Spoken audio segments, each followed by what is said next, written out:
Então, a palavra que o Senhor colocou no meu coração está em João 3,16, que diz o seguinte: porque Deus tanto amou o mundo que deu o seu Filho unigênito, para que todo aquele que nele crer não pereça, mas tenha a vida eterna. Aleluia. Senhor, em nome de Jesus, nós te damos graças pelo dia de hoje, Senhor, te damos graças, Senhor, pelo dia das mães, te damos graças, Senhor, por estar reunidos como igreja, e te pedimos, Senhor, passeia no nosso meio, Senhor. Nós sabemos, Pai, que o teu poder é real, que a tua presença está aqui, e sabemos, Senhor, quando a tua presença está, milagres acontecem, Senhor. Então, Senhor, fica à vontade no nosso meio, passeia, faz a tua obra e me usa como um canal para isso, é o que eu peço. Em nome do Senhor Jesus, amém. Podem sentar, irmãos. Irmãos, essa palavra, ela veio, daqui a pouco eu vou explicar o contexto de como ela veio a mim. O Senhor ultimamente tem usado umas coisas que acontecem na minha vida para trazer umas palavras, né? Isso é bom, porque Deus fala com a gente, mas ao mesmo tempo a gente está sempre se expondo, né?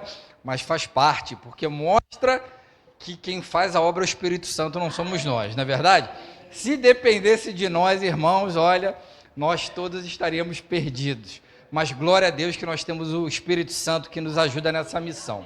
Irmãos, se um dia, eu quero dizer para você que se um dia, qualquer dia da sua vida, você sentiu que Deus não se importava com você, você sentiu que estava abandonado, que Deus não te amava, eu quero te dizer que você estava errado. Eu quero te dizer que Deus sempre te amou. A Bíblia nos mostra isso. Quando nós vamos lá para 1 Pedro, no capítulo 1, no versos 8 e 9, que é um texto muito parecido que também está em Apocalipse, no capítulo 13, no verso 8, diz que Jesus é o Cordeiro morto desde antes da fundação do mundo. E o que significa ser o Cordeiro morto desde antes da fundação do mundo? Parece um pouco filosófico isso, mas não é. Deus criou as coisas, certo? Criou pela sua palavra, a palavra é Jesus, tudo foi criado por Ele. Então, antes de criar tudo, Deus ia criar o homem, só que Ele sabia que o homem iria pecar. Ele sabia que o homem ia cair, mas ele não queria que a sua imagem e semelhança ficasse perdida. Ele não queria que a sua imagem e semelhança fosse destruída. E aí, Jesus, numa eternidade que nada havia sido criado, já se ofereceu voluntariamente como preço do nosso resgate.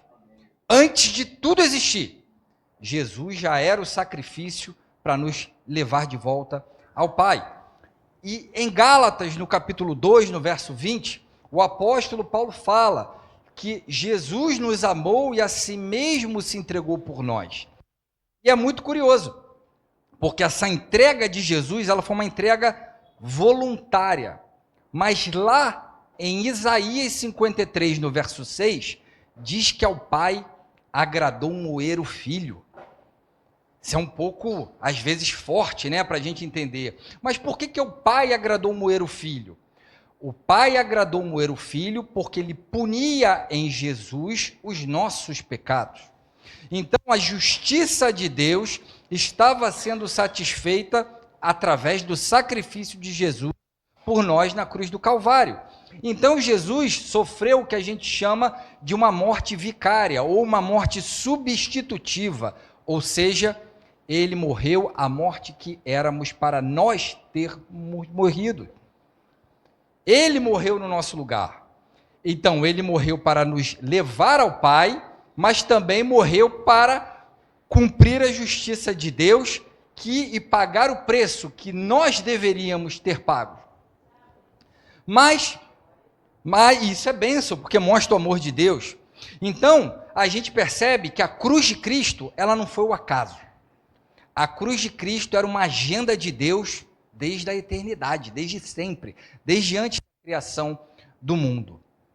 Então a gente percebe que a cruz de Deus, nela, está presente dois atributos de Deus. Primeiro, a justiça, porque ele puniu em Jesus, seu Filho, os nossos pecados, mas também o amor de Deus. Por quê? Porque por amor a nós, ele entregou o seu Filho para que todo aquele que nele creia não pereça, mas tenha a vida eterna.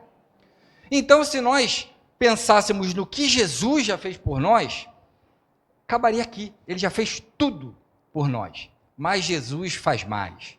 Jesus, ele vai além, ele nunca para, ele não dorme, ele continua. E, além de ter feito isso, ele sempre vai ao nosso encontro. Ele poderia ficar esperando. Eu já possibilitei a reconciliação com o Pai através da minha morte. Já paguei o preço, agora é com ele. Mas não, ele vai atrás de nós. E quando nós olhamos para a Bíblia, nós percebemos que desde do primeiro texto bíblico, lá em Gênesis, Deus já ia em direção ao homem. Toda tarde Deus aparecia para ter uma comunhão com Adão e Eva. Quando Adão e Eva comem do fruto da árvore do conhecimento do bem e do mal e se escondem, quem vai atrás deles? Deus, perguntando, aonde vocês estão? É claro que Deus sabia onde eles estavam, mas Deus dá sempre o primeiro passo em direção ao homem. Nós podemos ver também, citar apenas como exemplo, quando o povo de Israel sai do Egito, está no Sinai. E Deus fala para Moisés, prepara esse povo durante 3 dias, porque no terceiro dia vou me apresentar a eles no Sinai. Por quê? Porque o Senhor queria uma nação de sacerdotes, queria ter uma comunhão com cada um dos que estavam lá, mas o povo assustado rejeitou. Quer ver o outro exemplo de que Deus vai atrás? Quando Deus manda Jonas pregar a mensagem em Nínive. Jonas não quer, mas Deus se importa com aquele povo, mesmo que aos olhos do profeta fosse um povo mau, Deus se importava com eles. Deus se importa com cada ser humano. E essa passagem ela veio na minha mente quando na viagem, eu fiz uma viagem há cerca de uns 15 dias mais ou menos, passei lá uns 5 dias lá em Búzios com a minha família, e houve um momento em que era uma pousada, né?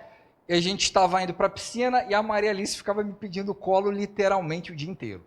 Então eu ficava carregando ela para lá, para cá, para lá, para cá, para lá, para cá, o dia inteiro, e ela queria piscina o dia inteiro, ela acordava, a gente ia tomar café da manhã, a piscina não estava nem aberta, ela, papai, quero ir para a piscina. Eu falei, espera, daqui a pouco vai abrir. Papai, quero ir para a piscina em 5 minutos, de 5 em 5 minutos, já abriu, já vai abrir, espera. E obviamente chega um momento que a gente já está cansado, né? Então os dias vão passando, aquilo já, colo, quer colo, me dá colo, papai, já abriu a piscina, quero colo, papai. Você vai ficando perturbado, você não aguenta. E aí teve um momento que eu falei, filha, vem do meu lado, e até ali, vamos embora, vem andando. E ela veio reclamando, mas veio andando do meu lado. E eu subi, era próximo, e eu subi uma rampinha que entrava na área da piscina, e tinha um restaurante, e ela estava do meu lado, aqui, essa distância aqui, do lado da minha perna.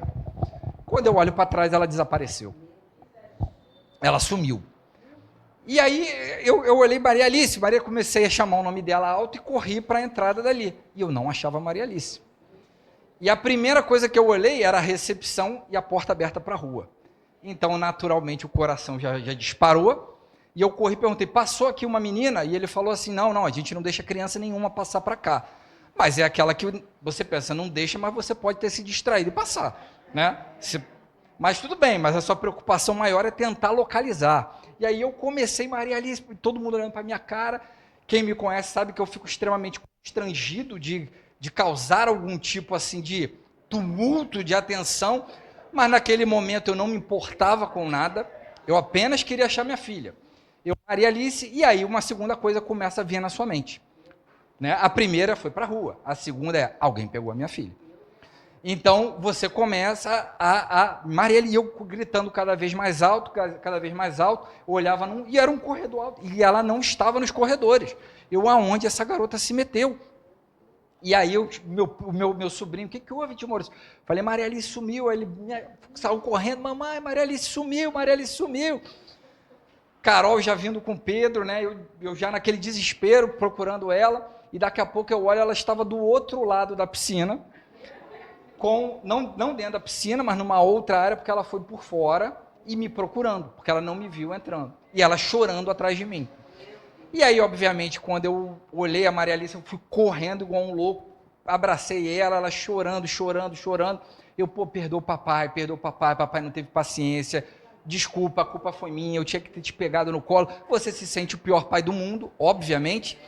É um irresponsável, porque apesar de não ter tido nada, poderia ter acontecido, e por às vezes a gente não ter um pouco mais de paciência. E aí eu tive uma certa crise de ansiedade naquele momento. Foi a segunda vez na minha vida que tive, algo bem ruim, mas ao mesmo tempo uma gratidão a Deus por ter, tá tudo bem. Foi só um susto, um mal entendido naquele momento, mas foi algo bem que me impactou, porque literalmente é um segundo que você se distrai, né? Aí você fala, é um segundo, mas era literalmente um segundo. E aí quando eu cheguei em casa, eu estava com a Maria Alice, eu estava orando, e aí eu comecei a pensar nisso, né? Caramba, quantas coisas ruins poderiam ter acontecido e Deus livrou. Ah, Maurício, não podia ter acontecido nada, às vezes todo mundo lá era legal. Sim, é nessa que todo mundo é legal que acontecem os problemas. E uns dias antes, eu vi um vídeo que foi extremamente perturbador, mas acho que todo pai tem que ver, tem a obrigação de ver. Não era nada de você via alguém morto, nada disso não, nada de coisa mórbida. Mas era um pai, é um vídeo muito triste. Era um pai numa igreja, numa escola, a filha foi no banheiro, uma filha de uns 7 anos, e se perdeu do pai. E o pai procurando e nada, e começou aquele desespero, ele vai no microfone, nada da filha, a menina foi morta pelo zelador da igreja. Então, assim, quando você vê o pai chamando a menina no microfone, é algo que dilacera o seu coração, mas que liga em nós um alerta de que temos que estar vigilantes o tempo todo. E isso é que gerou em mim essa ansiedade depois, porque eu tinha visto o vídeo antes do fato. E eu falando com Deus, Senhor, que sensação ruim. E eu comecei a ter uma certa percepção de como era para Deus ter os seus filhos perdidos. E isso eu fiquei pensando muito sobre isso. Como deve ser o coração de Deus vendo o filho dele, os filhos, nós somos filhos de Deus, as pessoas que estão lá fora, mesmo sem conhecer a Deus, Jesus morreu por elas, e aí muitos estão indo para o inferno. Como deve ser o coração de Deus vendo isso? Isso começou a martelar na minha mente. Como deve ser? E o Senhor me trouxe 3 passagens bíblicas, onde ele mostra como ele vai atrás de cada um, independentemente se não conheceu a Deus, ou se conhecia a Deus e se afastou, ou se conhece a Deus e está se afastando. Então, são 3 hipóteses que Deus vai mostrando. Não é se afastando no sentido de estou indo embora da igreja, não é isso. É mais sutil. No momento a gente vai abordar isso. Mas eu quero começar por aquele que não conhecia a Deus. E, irmãos, é impossível, eu acho um texto extremamente rico para uma série de coisas, desde um evangelismo, logo que a gente conhece a Jesus, ao poder de Deus de expulsar demônios, mas principalmente o amor de Deus em relação ao perdido, que está lá em Marcos 5. A gente não vai ler esses textos porque seriam muito grandes, a gente lê todos esses textos que a gente vai abordar. Mas Marcos 5 fala do gadareno. É algo extremamente conhecido aqui por nós. Não é nada inovador o que eu vou trazer hoje, mas é o que Deus colocou no coração. E o que ele fala, quando a gente observa o texto, o texto mesmo do gadareno, que é Marcos 5, ele começa no finalzinho do capítulo 4 de Marcos, quando o Senhor Jesus fala para os apóstolos entrarem no barco e irem para outra margem, e uma tempestade se levanta, né? E os apóstolos ali estão com medo. Olha, o que está acontecendo aqui? Estamos assustados, amedrontados, e eram, pelo menos a maioria deles, experimentados ali naquela geografia, naquele mar, ali no Mar da Galileia, e está o vento forte, e eles assustados começam a clamar a Jesus: Senhor, tem misericórdia de nós. O Senhor levanta, repreende o vento, se acalma tudo, né? Um texto bem conhecido. Esse é o início, é o prefácio de Gadareno. Então o Senhor já enfrenta ali uma batalha espiritual para ir livrar aquele homem. E quando ele chega lá, o cenário parece um cenário de filme de terror. Ele desembarca aos pés de um desfiladeiro, que é um cemitério, onde Jesus chega. E ele encontra esse homem num estado deplorável. Um homem que foi rejeitado pela família, pela sociedade. E a família e a sociedade simplesmente descartaram esse homem, abandonaram esse homem. Um homem possuído pelo diabo, um homem que perdeu tudo. Um homem que estava destruído. Um homem que não tinha mais paz, não tinha equilíbrio mental, não tinha saúde, não tinha dignidade. Um homem que não tinha absolutamente mais nada. Ele não tinha mais nada. Ele vivia ali entre os sepulcros, entre os túmulos, entre os mortos, se cortando com pedras, cheio de ira. E ainda assim, o que para todo mundo era alguém descartável, Jesus faz uma viagem por causa desse homem. Por causa desse homem, Jesus faz uma viagem. E aí eu fico imaginando lá na eternidade, porque Deus é atemporal. Ele já falando, eu vou ser o preço do resgate, e já vendo aquele homem naquele estado. Jesus estava lá no início, mas já estava no final. É atemporal, eternidade não é tempo, a gente não consegue compreender o que é eternidade. E aí ele desembarca naquele cenário de filme de terror. E aí a gente pode se perguntar, e como é que era a vida desse homem? Porque era uma região, que a gente tem que entender, era uma região idólatra. Era uma região chamada Decápolis, era um conjunto de 10 cidades. E Jesus está indo para lá, para a cidade de Gadara, por isso que é o Gadareno. E esse homem, será que ele fez algum pacto? A gente não sabe. O texto não diz. Será que ele estava atrás de riquezas e foi mais profundo em magia, no ocultismo? E chegou nesse estado de possessão deplorável, onde ele perdeu tudo? Não se sabe. Você pode conjecturar. Mas dá a entender que havia uma coisa a mais. Por quê? Porque outras pessoas também adoravam esses demônios, essas entidades, mas o texto é claro sobre esse gadareno. E o texto também vai dizer depois, quando ele é liberto, que as pessoas davam ouvidos ao seu relato. Então parece também que era alguém conhecido. Dá a entender que era alguém conhecido. Ele pode ter ficado conhecido por estar endemoniado, é verdade. Mas também poderia ser que ele já fosse conhecido antes. Poderia ser. E aí, um homem que está sucateado pelo demônio, aprisionado naquela mazela do ser humano, assim, mais podre possível, Jesus vai lá para libertá-lo, para salvá-lo. Sabe por quê? Porque para Deus não há distinção de pessoas. Em Romanos, no capítulo 2, verso 11, diz que Deus não faz acepção de pessoas. Deus está dizendo, eu amo todos iguais. Meu filho Jesus morreu para todos que nele creiam. Só que Jesus vai dar a oportunidade de todos crerem nele. E quando ele vai ao encontro desse homem, nesse estado terrível, Jesus mostra o quê? Eu me importo com ele. Eu valorizo esse homem. Aquilo que é descartável para a sociedade, para mim, é importante. E ele nos dá uma lição extremamente importante. Não existe vida descartável para Jesus. Não existe vida irrecuperável para Jesus. Nós temos sempre que acreditar no milagre da conversão, no milagre da libertação dos cativos. Nós temos que acreditar no milagre da salvação. Nós somos discípulos de Jesus, nós temos que acreditar nisso, porque é nisso que Jesus crê, é nisso que ele veio fazer, libertar os cativos, os oprimidos do diabo. Ele veio para desfazer as obras do maligno. Jesus veio para fazer isso. E aí talvez alguém aqui, pode ser que todos aqui, eu conheço pelo menos 99% dos que estão aqui presentes, mas talvez pode ter algum gadareno aqui hoje. O que eu digo como um gadareno? Não estou falando que você está endemoniado, não é isso que eu estou dizendo. Mas você pode estar vivendo uma história parecida com a dele. Eu vivi isso na minha vida. Eu vi o que é o poder das trevas e vi o que é Jesus atravessar um mar para te resgatar. Eu vi isso. E eu sei que o poder de Jesus é mais forte. Eu sei que Jesus transforma as nossas vidas. Eu sei que Jesus, quando ele te liberta, você está livre. Não tem mais, você está livre.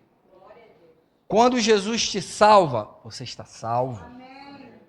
Com Jesus, você está garantido. Mas talvez você possa estar pensando assim, bom, eu não estou endemoniado, eu nem quero, eu nem gosto dessa coisa de religião nenhuma, mas talvez você esteja vivendo uma vida de pecado, sem ao menos ter essa consciência. Outros não, outros deliberadamente estão na vida de pecado, mas às vezes eles estão ansiando por uma transformação, e Jesus é poderoso para transformar, e Ele pode transformar essa noite a sua vida. E o que o diabo vai falar é que você não vai mudar, que você é irrecuperável. Só que a Bíblia é clara. Romanos, no capítulo 8, no verso 1, diz que nenhuma condenação há para aqueles que estão em Cristo Jesus. 2 Coríntios, no capítulo 5, verso 17, diz que aqueles que estão em Cristo, nova criatura são. Eis que tudo se fez novo, o que ficou para trás acabou, irmãos. Acabou. Então, se você está nessa situação, e aquele teu interior clama por socorro, saiba que Jesus é poderoso para transformar, para mudar a sua realidade, para trazer libertação à sua casa, à sua vida, à sua família e te salvar. Mas não sou eu, é alguém da minha casa. Continue orando, porque esse texto nos mostra que Jesus se importa com cada pessoa. Mas Jesus também relata uma passagem, e essas duas próximas exemplos que vieram, enquanto eu meditava sobre esse amor de Deus, como Ele vai atrás de nós, está lá em Lucas 15. Lucas 15, ele vai falar, eu vou começar pela segunda parábola. A segunda parábola é a parábola do filho pródigo. E eu só vou tratar do filho mais novo, porque a gente poderia abordar também o filho mais velho, que não se desviou, havia outras questões, mas não é isso que eu quero abordar essa noite. Eu quero abordar sobre o filho mais novo, aquele que conhecia o pai, que morava com o pai, que aparentemente tinha um relacionamento bom com o pai. Um belo dia, ele fala o quê? Pai, me dá a minha herança. Quero viver minha vida. Em outras palavras, o que ele está falando é, pai, eu quero o que você pode me dar, não quem você é. E a gente pode até um pouquinho além. Pai, não me importaria se você estivesse morto, desde que eu pegue a minha herança. E esse filho, é uma parábola Jesus contando, ele pega a herança e ele vai para o mundo. Vai viver os prazeres mundanos, porque o mundo oferece prazeres, só que são prazeres passageiros, são prazeres que vão nos conduzir a um caminho de perdição, porta larga, onde a gente não consegue ver o início, o fim dela, mas é onde a gente está indo e está achando que está tudo bem. E aí, chega um determinado momento, o texto também é bastante conhecido, por isso que eu não estou parando e lendo detalhadamente para a gente ganhar esse tempo. O que acontece com ele? Ele fica com fome. O filho fica com fome e ele fala, pô, eu queria comer até a comida desses porcos, mas ninguém me dá nada. Sabe por quê, irmãos? Vamos olhar essa parte do texto, dessa parábola, com os olhos espirituais. O mundo ele pode oferecer coisas atraentes, mas ele nunca vai saciar aquele vazio dentro de nós, aquela fome interior que só Deus pode saciar. Deus colocou uma eternidade dentro de cada um de nós. Essa eternidade só pode ser saciada com Ele. Jesus é o pão da vida, é Ele que nos sacia. A nossa fome só pode ser saciada por Ele. E naquele momento, ele cai em si. E lá no verso 17, está dizendo, caindo em si, disse, quantos empregados do meu pai têm essa comida com fartura, e eu aqui morrendo de fome. Irmãos, na casa de Deus não falta comida para ninguém, não falta alimento para ninguém, mas o mundo, você vai morrer de fome lá. Eu não sei aqui quem tem essa percepção, isso acontece comigo. Se eu tiver com fome e você está num lugar, por exemplo, você está no aeroporto, tem nada para comer, só tem uma lanchonete. Você vai lá, pede um hambúrguer, você come, você está cheio, mas não mata a tua fome. Comigo não mata a minha fome. Eu fico cheio, não é que eu esteja com vontade de comer, mas sabe como você se sente fraco? Você sente que você comeu, mas você está fraco. Você está com fome, teu corpo está com fome de nutrientes. E quando nós estamos no mundo, nós temos fome da palavra de Deus. E não sabemos muitas vezes disso. Aqueles que estão lá fora não sabem. Mas há pessoas que já conheceram o Senhor e se afastaram do Senhor. Se afastaram pelos piores motivos possíveis. Há pessoas que queriam a herança, que era uma cura. Conseguiram a cura e foram viver a vida deles. Outras queriam um emprego. Conseguiram um emprego. Deus abriu a porta. Tempo de escassez chegou ao fim. E ele foi viver a vida dele. Peguei minha herança, vou viver minha vida. E chega um momento que começa a vir aquela fome. Só que junto com a fome vem uma certa questão que é uma vergonha em admitir essa fome. E a parábola nos mostra que o próprio filho estava envergonhado, porque ele começa a ensaiar o quê? Um discurso de retorno. Ele começa a falar: pai, vou voltar e vou falar para o meu pai: pai, pequei contra ti, já não sou digno de ser chamado filho. Me trata como um dos teus servos, um dos teus empregados, algumas versões. Ou seja, ele estava falando: só me deixa voltar, por favor, eu só quero voltar. Não me importa como vai me tratar, só me deixa retornar. Então há um problema nisso. Por quê? Porque muitos cristãos que se afastaram, quando eles pensam em voltar, eles conhecem João 3,16, o amor de Deus. Mas eles pensam assim: eu vou voltar, mas Deus está zangado comigo. Olha, eu vou voltar, mas certamente Deus cansou de mim. Isso é o diabo que está colocando na sua mente. Deus não faz isso. A resposta para isso está no verso 20. Que no verso 20 diz o seguinte. Pode passar para mim, por favor. Não é mesmo. Ainda estava longe quando o pai o viu. Vamos parar aqui. Quem estava longe? O filho. E como é que o pai viu ele de longe? Porque o pai estava olhando. O pai ansiava pelo retorno do filho, ele nutria uma expectativa de retorno. Então o pai olhava para ver se o filho aparecia. E de longe ele viu o filho, porque ele estava olhando. E é curioso, porque quando a gente vai lá em João 10, 28, o Senhor Jesus fala o seguinte: as minhas ovelhas, ninguém pode tirá-las de mim, arrebatá-las da minha mão. Só que Deus não te obriga a ficar na mão dele. Você fica na mão dele por amor a ele. Só que sabe o que acontece? O diabo vai fazer de tudo para você sair do colo, dos braços de Jesus, se afastar e se colocar numa condição de vulnerabilidade. Ele vai fazer de tudo para isso acontecer. Então notem o seguinte: no Gadareno, o que aconteceu? Jesus foi até ele. Nessa parábola, o pai está ansiosamente esperando ele voltar. Por quê? Porque ele insistiu em ir embora. Ele insistiu em ir embora e o pai ama tanto e nos respeita tanto que nos deu o livre-arbítrio. Mas ele não deseja isso. Ele deseja o quê? Que nós estejamos nos braços do Senhor, porque de lá ninguém pode nos arrebatar. E aí o texto continua. Ele vai correndo na direção do filho. Quando nós vamos olhar o contexto daquela sociedade, o patriarca sair correndo era uma questão de dignidade ali, uma falta de dignidade, até porque a roupa pressupunha que ele tinha que levantar e correr, e as pernas ficariam aparecendo. Mas sabe o que isso nos mostra?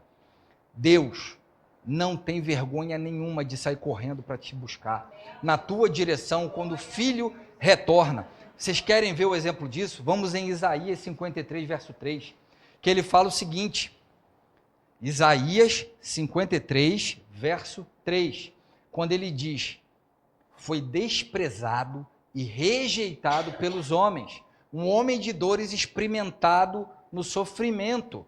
Irmãos, Jesus largou toda a dignidade dele, a glória dele, ele abandonou, ele largou a dignidade, morreu no nosso lugar, foi o mais desprezado. Ninguém foi mais desprezado que Jesus, por amor a nós. E o texto está mostrando que o pai não se importou com a dignidade para correr em direção ao filho. Jesus não se importou com a dignidade para nos salvar. E aí, lá nos versos 22 e 24, ele mostra que o perdão é completo. Ele vem com roupas novas, com anel, com sandálias, com alimento. Sabe o que significa? Autoridade, pertencimento familiar, dignidade recuperada, alimento, substância. O Senhor, ele anseia pelos filhos que saíram da sua casa para viver uma herança na mente deles. Porque a herança do Senhor está dentro da casa do Senhor. É o que o mundo nos vende. A gente quer os milagres de Deus. A gente tem que querer, é o Deus dos milagres. É diferente. É diferente. E o Senhor, como um pai amoroso, ele está olhando, esperando você vir correndo para ele. Não importa você ensaiar um discurso. Não precisa ensaiar nada. Vem. Sabe por quê? Porque ele já correu na sua direção. Ele já correu com roupa, anel, sandália e alimento. E talvez, se hoje você se sente como um filho pródigo, é noite de você sair daqui como alguém da família, com pertencimento, com autoridade. Jesus quer você de volta. E aí, no mesmo capítulo, a gente vai para o primeiro, que é um texto curtinho, tá? Dos versos 3 a 7, que fala da parábola da ovelha perdida. A ovelha perdida eu acho muito curioso. Por quê? Porque a ovelha não quis se perder. Jesus está dando o exemplo de uma ovelha. A ovelha não pensa assim, vou largar esse rebanho e vou embora. Não, ela vai atrás de um capim melhor, de uma grama melhor. E ela vai se afastando. Quando ela vê, ela está longe e perdida. Ela está longe e perdida. Então, quando ela está longe e perdida, ela fica vulnerável, ela não consegue retornar. Nós não somos assim muitas vezes? Como assim? Eu não quis ir embora da casa de Deus, não estou falando isso não. Bom, vamos pensar a seguinte situação. Nós temos várias áreas das nossas vidas. Você pode estar bem com Deus em todas as áreas da sua vida. Mas, de repente, em uma determinada área, você começou a olhar uma grama mais verde. Você começou a fixar os olhos em algo mais longevo do que o rebanho está. E você vai se afastando. Quando você vê, você está isolado. Você está com pequenas coisinhas que foram ganhando um grande volume e você já percebe que aquela comunhão com o Senhor não está a mesma coisa. Aí você fala, mas por quê? Eu estou dizimando, eu venho à igreja, eu não estou vendo pornografia, eu não traio a minha mulher, eu sou um bom marido, eu sou um bom pai, mas pode haver alguma área que você não foi observando e foi se distraindo e foi se perdendo. Me dá um exemplo. Ótimo, vamos lá, mais um exemplo que aconteceu comigo. Desde que eu fui assaltado, que eu já contei a história para os irmãos, não teve um dia, irmãos, nenhum dia, dia 1º de maio, já estamos há 2 meses e 9 dias, 10 dias, né? 2 meses e 10 dias, em que eu não vi alguma coisa no Instagram de algum vídeo de algum bandido sendo baleado, algum bandido sendo jogado para o alto de uma moto, algum bandido sendo preso, morrendo, e aquilo me deu prazer. Aquilo, aos meus olhos, a minha carne satisfez.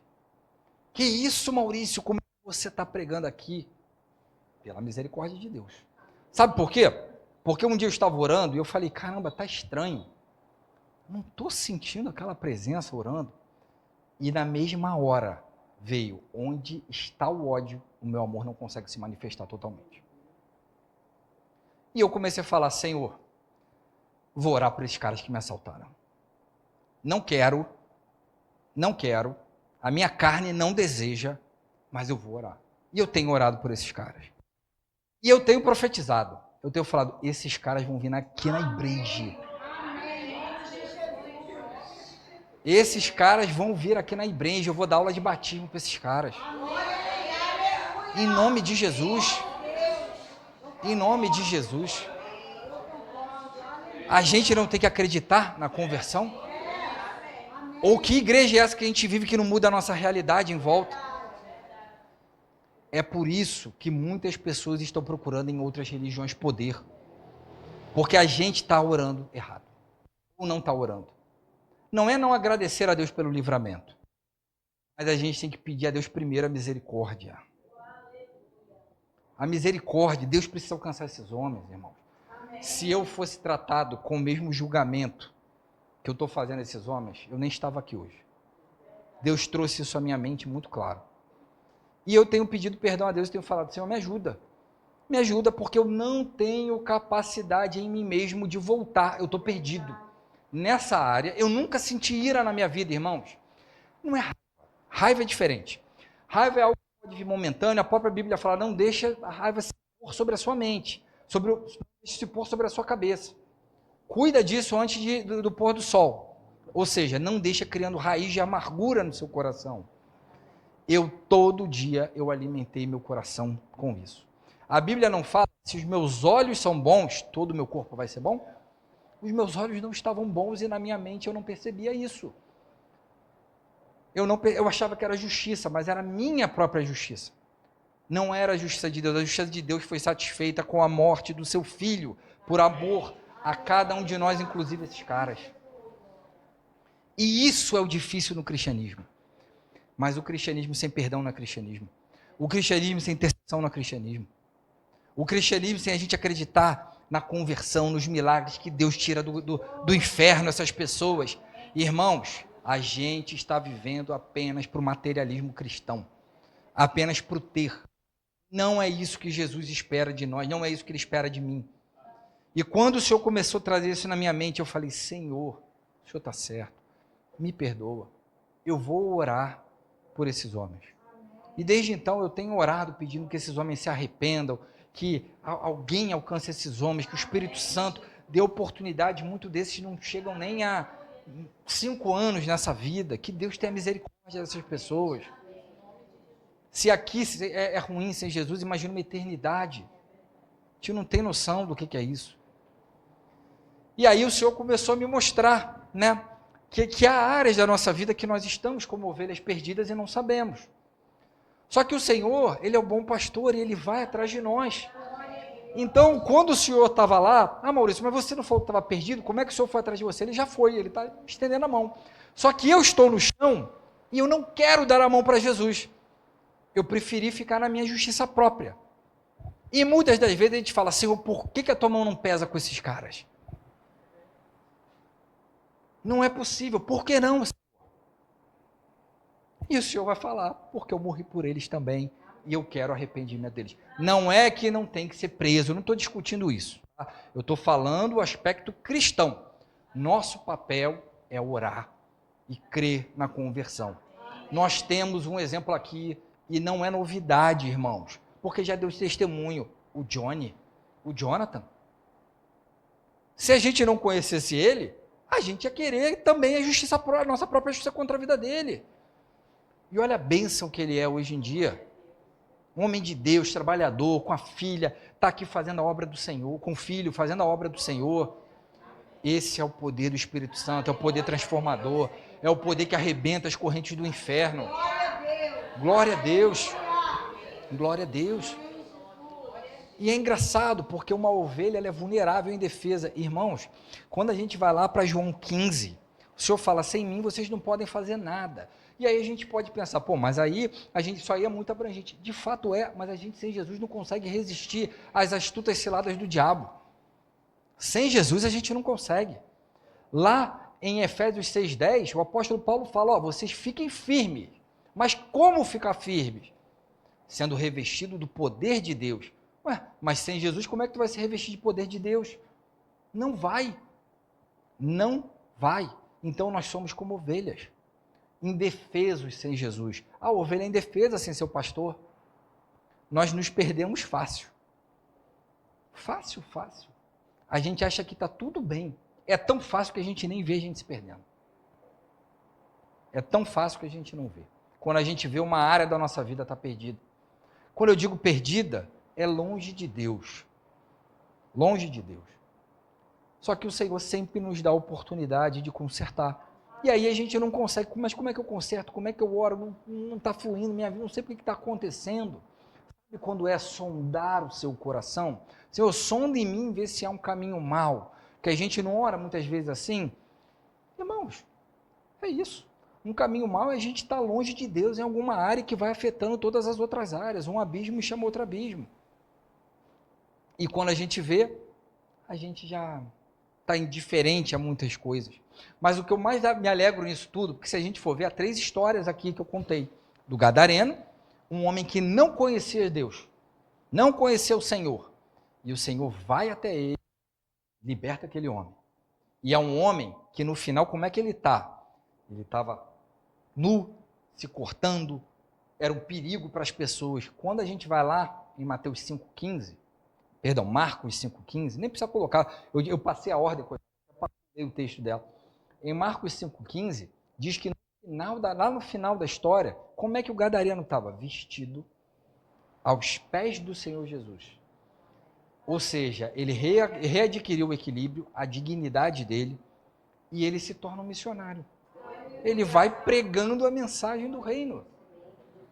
E aí vamos para o segundo. O segundo é o pai que viu o filho querendo ir embora de qualquer maneira, mas nunca parou de olhar e esperar ele voltar. O Senhor, mesmo que você tenha largado, ele nunca parou de te olhar. E o terceiro é aquele, ele está vacilando nessa área, mas vou deixar aqui as 99, já vou lá pegar minha ovelha que está machucada. E sabe o que o Senhor faz? Ele não faz isso para te punir. Ele não te traz arrastando, ele te bota no ombro. E ele vem te trazendo com todo amor, todo cuidado, todo carinho, para que você se junte às outras 99 e prossiga. E o mais legal é que lá em Lucas 15:10, fala o seguinte, eu gosto muito dessa passagem. Eu digo que, da mesma forma, há alegria na presença dos anjos de Deus por um pecador que se arrepende.